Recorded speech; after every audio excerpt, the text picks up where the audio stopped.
Bienvenidos de nuevo a Kaiser Report. Soy Max Kaiser y ha llegado el momento de hablar con Wolf Richter, de wolfstreet.com. Wolf, bienvenido. Gracias por invitarme de nuevo, Max. Muy bien, hablemos de Argentina, que acaba de emitir un bono a 100 años que se ha empezado a vender rápidamente y la verdad es que parece que es pura basura. ¿Qué novedades hay? Al igual que otros mercados emergentes, Argentina ha tenido muchos problemas para pedir dinero prestado en su propia moneda de forma barata, porque sigue destruyéndola, por lo que está pidiendo ese dinero en divisas extranjeras. Hace algo más de un año fue capaz de vender todos los bonos que tenía en dólares estadounidenses y otras divisas, y uno de ellos fue uno de esos bonos a 100 años que usted menciona. Argentina ha sufrido un impago en su deuda en moneda extranjera aproximadamente 6 veces en las últimas 6 décadas. Es decir, que se ha producido un impago cada 10 años. Vamos, que la media de Argentina para no cumplir con las obligaciones de pago de su deuda es de 10 años. Así que ya no podemos imaginar cuántas veces sucederá con un bono a 100 años antes de que éste venza. La gente compró ese bono porque en aquel momento los intereses estaban muy cerca de cero en Europa y ese bono ofrecía unos buenos beneficios.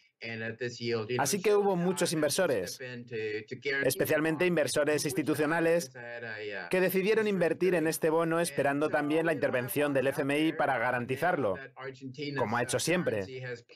Por otro lado, la divisa argentina ha caído un 25% en los últimos 2 días y cerca del 50% en el último año, por lo que a Argentina le está resultando muy complicado pagar la deuda que tiene en divisa extranjera, aunque hasta cierto punto esta deuda ha sido garantizada ahora por el FMI a través de un paquete de rescate de 50.000 millones de dólares.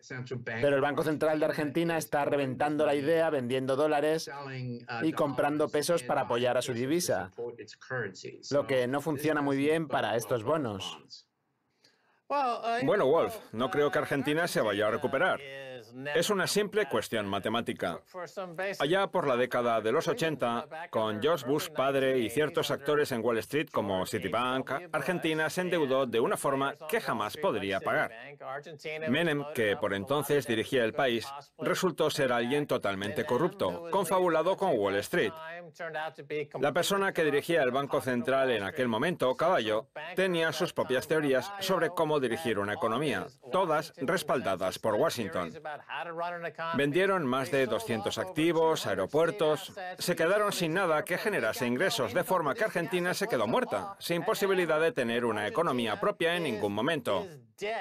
Apoyar un bono a 100 años es como dictar la propia sentencia de muerte. Pero, en cierto modo, es bonito, Wolf.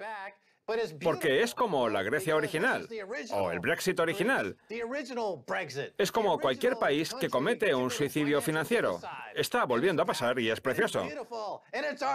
Argentina y todas sus corruptelas en el marco de la economía global, junto a Turquía y todos los demás casos perdidos. Es fantástico. Me recuerda a los años 80 y los comienzos de mi carrera. Es maravilloso, Wolf. Pues sí, es divertido ver cómo todas estas cosas se repiten. Pero no podemos olvidarnos de quién permite que estas cosas se repitan. No podemos olvidarnos de estos inversores que compran estos bonos argentinos. Argentina posee ahora mismo una deuda de 120.000 millones de dólares y aquí hay 2 aspectos a tener en cuenta. Mi regla es que uno no debería prestar dinero en una divisa extranjera al gobierno argentino. No se tiene que hacer, porque es un país que no confía en su propia moneda. Es un país que ya no tiene solución. Allá por el año 2001, el peso valía lo mismo que el dólar. Pero ahora, 18 años después, vale alrededor de 2,5 céntimos. Así es como Argentina gestiona su economía.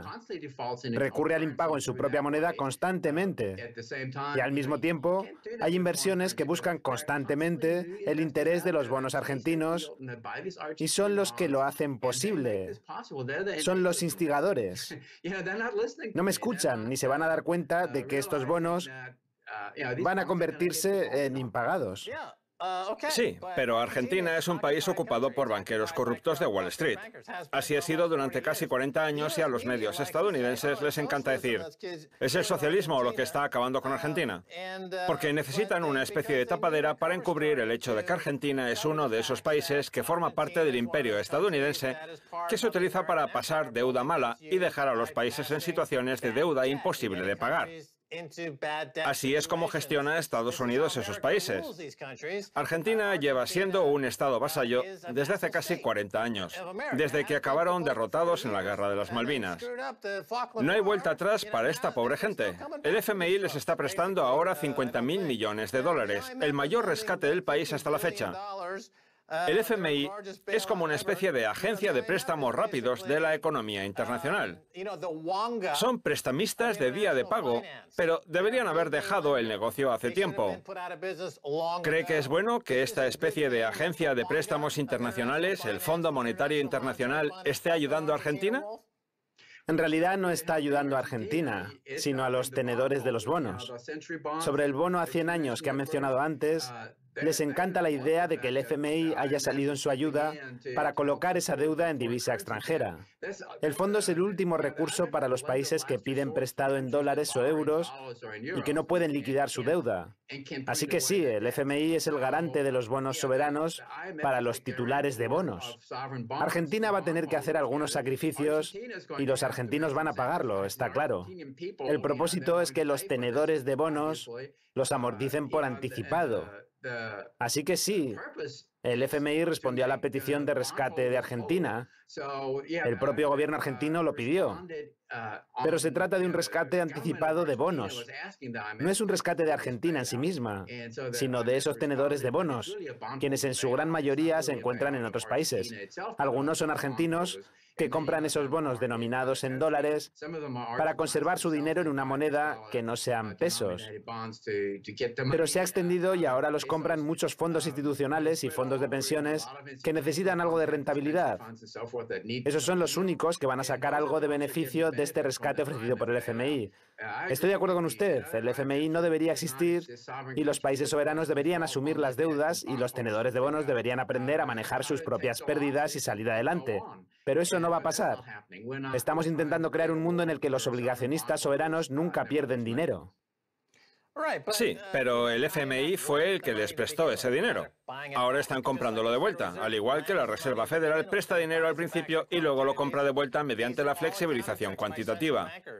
Son trucos contables de los banqueros centrales, y Argentina tiene el récord de banqueros más corruptos y retorcidos de la historia, confabulados con los bancos de Wall Street, el FMI y el Banco Mundial, y con esos otros bancos centrales. El problema es siempre el mismo. No creo que los argentinos tengan muchas opciones ahora. Sé que, según Oxford Economics, solo unos 8 millones de ellos pagaron impuestos el año pasado. Y 21 millones retiraron transferencias de efectivo y ayudas. De manera que, ¿qué nos puede decir al respecto? El Banco Central de Argentina, como parte del Ministerio de Economía desde los años 30, cuando el gobierno lo nacionalizó, se ha usado siempre para pagar las promesas políticas. Argentina no tiene el dinero ni recauda suficientes impuestos. Así que el dinero lo genera el Banco Central del país, que, como digo, es parte del Ministerio de Economía. Y eso es lo que acaba con la moneda. Se trata de un sistema político que se apoya principalmente en un banco central y que lleva haciéndolo desde hace décadas. Así que poco importa qué tintes políticos tenga el gobierno. Así es como el país se ha quedado atrapado durante las últimas décadas y por ahora sigue el mismo camino. Eso daña la moneda nacional. Las tasas de interés ahora están al 60%, 60.0. Es algo alucinante. Básicamente puede prestar dinero en pesos, pero no sirve de nada. Así que al final hay que utilizar otra moneda sobre la que no se tiene ningún control. Y eso es lo que ha conseguido el Banco Central. Este banco es parte del Ministerio de Economía, que a su vez es parte del gobierno, el cual cambia de ideología política cada cierto tiempo. Pero eso no influye en nada, porque el método que utiliza sigue siendo el mismo. Se hacen promesas que no pueden pagarse con dinero real y después se crea dinero para financiar esos proyectos. Sí, me sorprende que incluso 8 millones de argentinos paguen impuestos. No sé por qué las cifras tendrían que estar siquiera por encima de cero, porque lo único que se consigue es empeorar el problema alimentando a la cleptocracia. Tenemos que dejar de alimentar al cocodrilo si queremos evitar que éste nos coma. Sé que en Venezuela están pasándose a las criptodivisas para poder librarse de esta pesadilla.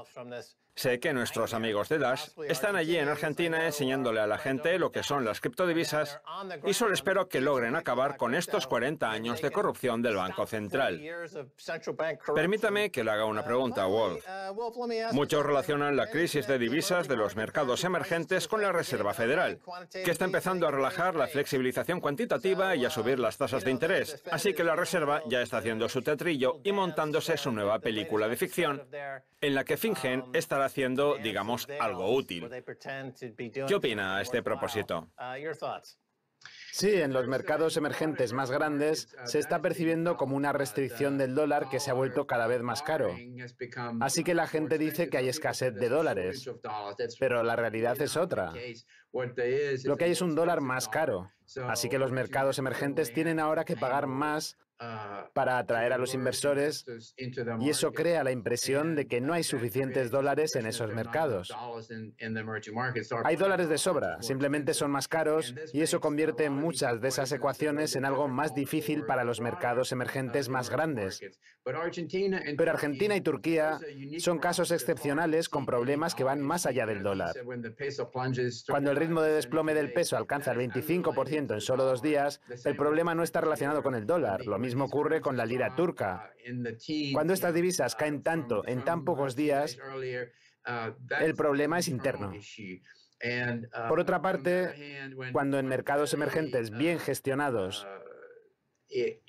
tienen un problema con su propia divisa, ahí es cuando podría estar relacionado con el dólar. Pero en el caso de Argentina o Turquía, el problema es puramente propio del país. Usted ha mencionado muchos problemas en Argentina, pero el dólar no tiene que ver con ninguno. Supongo que no podemos quejarnos. Todas estas payasadas argentinas están enriqueciendo a los estadounidenses, así que muchas gracias Argentina y Venezuela. Sus desastres políticos son nuestros beneficios. En fin, muchas gracias por estar hoy en Kaiser Report, Wolf. Gracias, Max. Eso es todo por hoy en Kaiser Report. Somos Max Kaiser y Stacey Herbert. Gracias a nuestro invitado, Wolf Richter, de wolfstreet.com. Hasta la próxima. Adiós.